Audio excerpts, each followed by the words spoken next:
നിരപരാധികളായിട്ടുള്ള ആളുകൾ പോലും ഇപ്പോൾ അടുത്തത് ഞാനോ എന്നൊരു ചിന്തയിലാണ്. അവിടെ അവിശ്വാസം അല്ലെങ്കിൽ സംശയം നിലനിർത്തുക എന്നുള്ളത് തികച്ചും ഒരു യുദ്ധതന്ത്രം തന്നെയാണ്. ജനങ്ങൾ എവിടെയാണ് താൻ സേഫ് ആണെന്ന് വിചാരിക്കുന്നത് അവിടെയാണ് ഇത്തരത്തിലുള്ള ആക്രമണം ഉണ്ടായിട്ടുള്ളത്. ഗ്ലോബൽ സൈക്കോളജിക്കൽ പ്ലേ തന്നെയാണ്. നിങ്ങളൊരു ഹോട്ടൽ ഹാളിൽ സമാധാന ചർച്ചയിലാണ്. പെട്ടെന്നൊരു ശബ്ദം, ഒരു പൊട്ടിത്തെറി.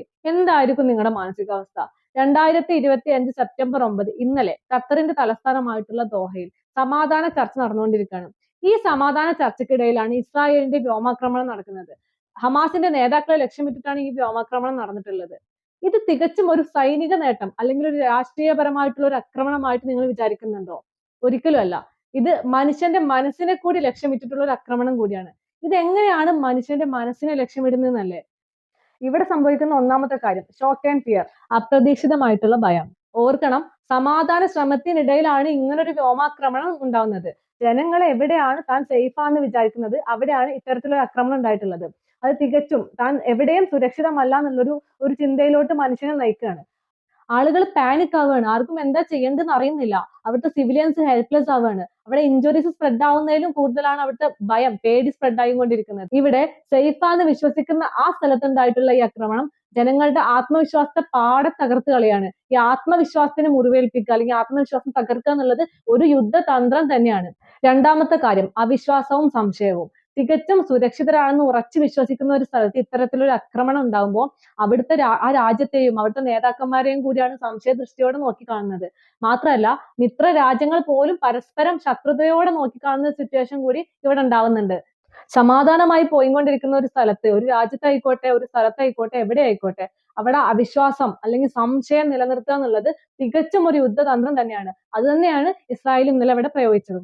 അത് മാത്രല്ല, സമാധാനം പോലും നമ്മുടെ ജീവൻ രക്ഷിക്കില്ല എന്നുള്ള തോന്നൽ ജനങ്ങളെ കടുത്ത നിരാശയിലേക്കും പ്രതികാര മനോഭാവത്തിലേക്കുമാണ് തള്ളിവിടുന്നത്. ഒരു ആക്രമണം നടക്കുമ്പോൾ അവിടുത്തെ നേതാവിന്റെ കുടുംബാംഗങ്ങൾ കൂടി കൊല്ലപ്പെടുന്ന ഒരവസ്ഥ, അത് തികച്ചും വ്യക്തിപരമായിട്ടുള്ള ഒരു നഷ്ടം മാത്രമല്ല, ആ ഒരു രാഷ്ട്രത്തിന്റെ അല്ലെങ്കിൽ ഒരു സമൂഹത്തിനും കൂടി ഏൽക്കുന്ന മുറിവാണ്. ഇതിനെ മോറൽ ഇഞ്ചുറി എന്ന് വിളിക്കും. മനുഷ്യന്റെ ആന്തരിക മൂല്യങ്ങൾക്ക് കൂടി ഉണ്ടാവുന്ന ഒരു തകർച്ചയാണിത്.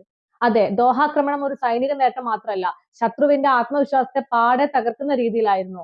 തങ്ങളുടെ ശക്തി ലോകരാഷ്ട്രത്തിന് മുന്നിൽ കാണിച്ചു കൊടുക്കുക എന്ന രീതിയിലുള്ള ഒരു മനഃശാസ്ത്ര യുദ്ധം കൂടി ആയിരുന്നു ദോഹാക്രമണം. ഇനി ഇത്തരത്തിലുള്ള ആക്രമണങ്ങൾ നടക്കുമ്പോൾ അവിടെ ഉണ്ടാവുന്ന ജനങ്ങൾ, അവിടെ ഉണ്ടായിരുന്ന ജനങ്ങളെ മാത്രമാണോ അത് ബാധിക്കുന്നത്? ഒരിക്കലും അല്ല. ദൃശ്യമാധ്യമങ്ങളിലൂടെ ഇത് കാണുന്ന എല്ലാ ജനങ്ങളെയും അത് പിടിച്ചുലച്ചുകൊണ്ടേയിരിക്കും. സമാധാനപരമായി പോകുന്ന രാജ്യങ്ങൾ പോലും അടുത്തത് ഞാനാവുമോ എന്നുള്ളൊരു തോട്ടിലോട്ട് വരും. ലോകരാഷ്ട്രങ്ങൾക്കിടയിൽ ഒരു അത്രയും വലിയൊരു ഇമ്പാക്ട് ഇതിന് ഉണ്ടാക്കുന്നുണ്ട്.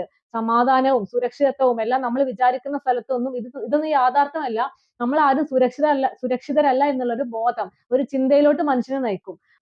ഒരുപക്ഷെ ഇത് തലമുറകളിലേക്ക് കൂടി കൈമാറി പോയേക്കാവുന്ന ഒരു ഷോക്ക് കൂടിയായിരിക്കും. എവിടെയും സുരക്ഷിതരല്ല എന്നുള്ളൊരു ഭയം മനുഷ്യരിൽ ഉണ്ടാക്കുന്ന ഒരു സംഭവം കൂടിയാണ് ഇത്. നിരപരാധികളായിട്ടുള്ള ആളുകൾ പോലും ഇപ്പോ അടുത്തത് ഞാനോ എന്നൊരു ചിന്തയിലാണ്. ലോക സമാധാനത്തെ തന്നെ ബാധിച്ച ഈ ഒരു സംഭവം തികച്ചും ഒരു ഗ്ലോബൽ സൈക്കോളജിക്കൽ പ്ലേ തന്നെയാണ്. ലോക സമാധാനത്തിനായി നമുക്ക് പ്രാർത്ഥിക്കാം. Thank you.